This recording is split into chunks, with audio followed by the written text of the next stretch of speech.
Yahya. Hari ini saya akan membahas tentang komentar bahwa apakah phishing bisa pindah pabrik.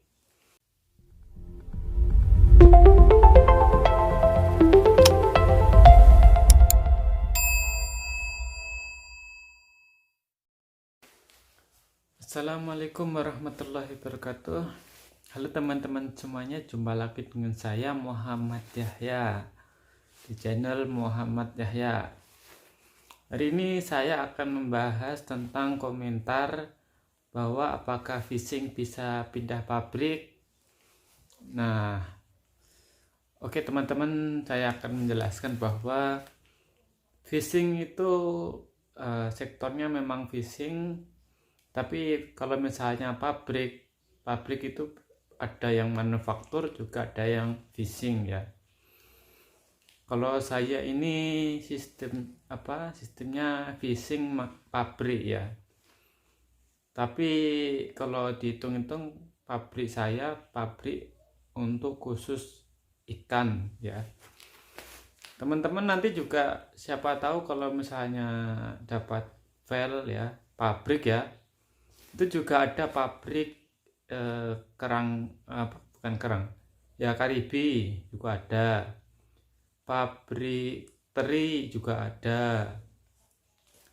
Itu nanti tergantung teman-teman dapat filenya di mana. Tapi semisal teman-teman ingin dapat file pabrik, itu biasanya teman-teman bisa datang ke Tongyong, Korea Selatan ya.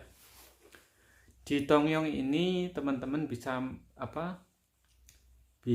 kerja di pabrik kerang. Dan biasanya kalau pabrik kerang itu jarang ke laut. Nah, yang banyak itu adalah pabrik kerang kul, kerang tiram oyster ya, kerang kul di Tongyong. Jika teman-teman berminat bisa datang ke sini langsung. Tapi kadang-kala misalnya teman-teman ingin tanya ke Nodongbu ya, pindah ya. Itu misalnya dari kapal terus pindah ke ke pabrik atau ke tambak, insya Allah bisa, teman-teman bisa ke Nodongbu dan ngomong saya pindah ke Gongjang, Kul Gongjang ya, pabrik kerang.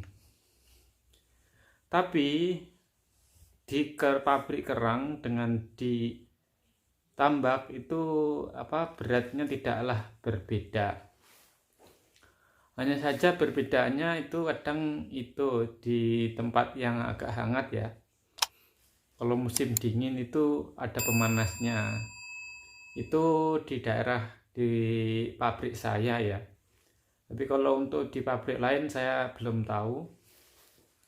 Di kebanyakan kalau kul itu yaitu kul ada pemanasnya. Jadi di sini juga kerangnya sangat banyak.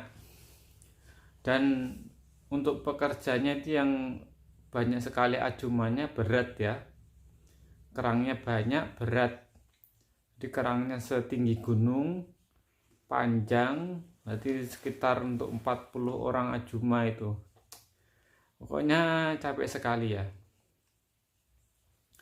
Jika teman-teman ingin file selain pabrik, teman-teman bisa juga cari file tambak ya, tambak darat atau tambak laut.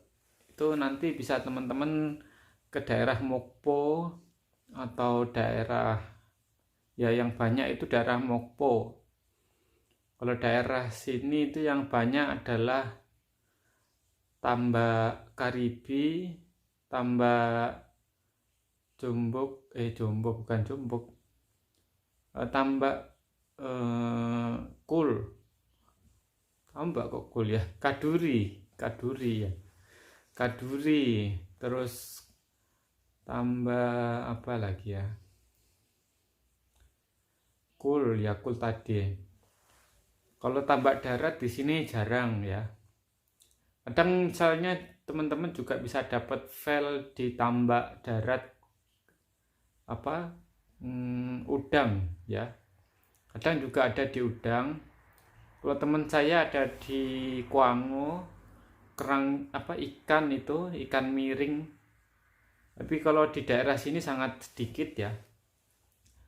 Misalnya teman-teman ingin dapat file tambak darat, teman-teman bisa ke Jeju. Cuma kalau tambak darat itu berat ya, beratnya ya relatif lah. Kalau teman-teman kuat ya insya Allah tambak darat itu tidak berat. Karena di tambak darat itu banyak sekali waktu kosong ya, banyak sekali istirahatnya. Tapi sekali kerja itu berat. Misalnya kayak kasih makan, pindah pakan atau panen itu berat banget pokoknya kerjanya. Ya tergantung sama temennya orang-orangnya yang bekerja. Kalau teman-teman sudah terbiasa bekerja di tempat yang berat, insya Allah itu tidak terasa berat. Ya, jadi kalau misalnya teman-teman ingin kerjaan tambak darat yang lebih ringan, teman-teman bisa datang ke Mokpo ya. Di Mokpo sana itu ada tambak darat kerang abalon ya. Pembibitan kerang jumbuk atau abalon. Itu kerjaannya ringan, waktunya sedikit, hanya saja nggak ada liburnya ya. Jadi kalau di Tongyong ini di sini tuh kebanyakan libur itu setiap hari Sabtu atau Minggu. Nah, kalau ditambah lagi kalau misalnya pas musim angin itu biasanya libur ya. Ya itu tadi ya, misalnya teman-teman ingin pindah ke pabrik ya bisa aja, karena tapi pabriknya itu pabrik untuk fishing teman-teman ya. Kalau misalnya teman-teman ingin kerja ke pabrik tapi bukan fishing, itu biasanya ilegal, sudah swasta ya. Jadi kalau misalnya teman-teman masih resmi, pabriknya biasanya pabrik kerang kul, karibi atau hongap, dan itu pun pabriknya itu pabrik manual ya, pengolahannya pakai teknik manual bukan teknik otomatis ya. Kalau di pabrik biasanya pabrik umum itu kan pabrik menggunakan teknik otomatis. Dan ditambah lagi kalau misalnya di pabrik kerang itu dibanding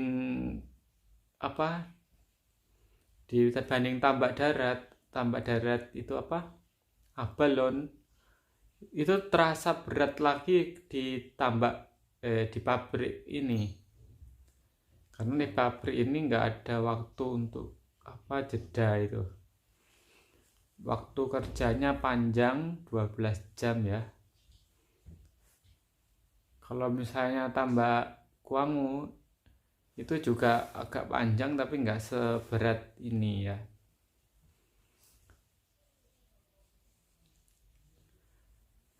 Ya itu tadi, kalau misalnya perbedaan antara kapal dengan ditambak, kalau menurut saya itu kan karena saya sudah pernah pindah dari kapal ke tambak, kerja di kapal itu ringan sebenarnya.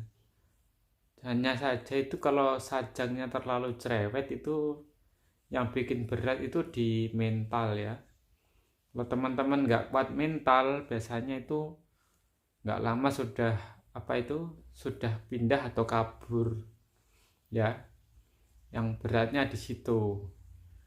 Jadi teman-teman sebisa mungkin misalnya kerja di kapal itu harus menguasai bahasa dan menguasai kata benda ya. Dan di samping itu, selain menguasai itu semua, teman-teman sekali disuruh sudah mengerti. Ya itu biasanya kalau teman-teman disuruh berkali-kali tapi tidak mengerti, itu nanti sajangnya atau bosnya itu marah-marah itu ya. Jadi seperti itu ya. Saya kasih tahu sebenarnya seperti itu. Ya makanya siapkan mental, fisik ya. Dan juga belajar bahasa sebelum kesini. Meskipun teman-teman sudah lulus, teman-teman harus belajar lagi sebelum berangkat, karena biasanya kalau sudah menunggu proses panggilan itu lama setahun, nggak pernah buka buku, lupa ya, maka kerjanya jadi bermasalah nanti ya. Oke, saya akhiri videonya. Silahkan like, subscribe, dan komen. Waalaikumsalam warahmatullahi wabarakatuh.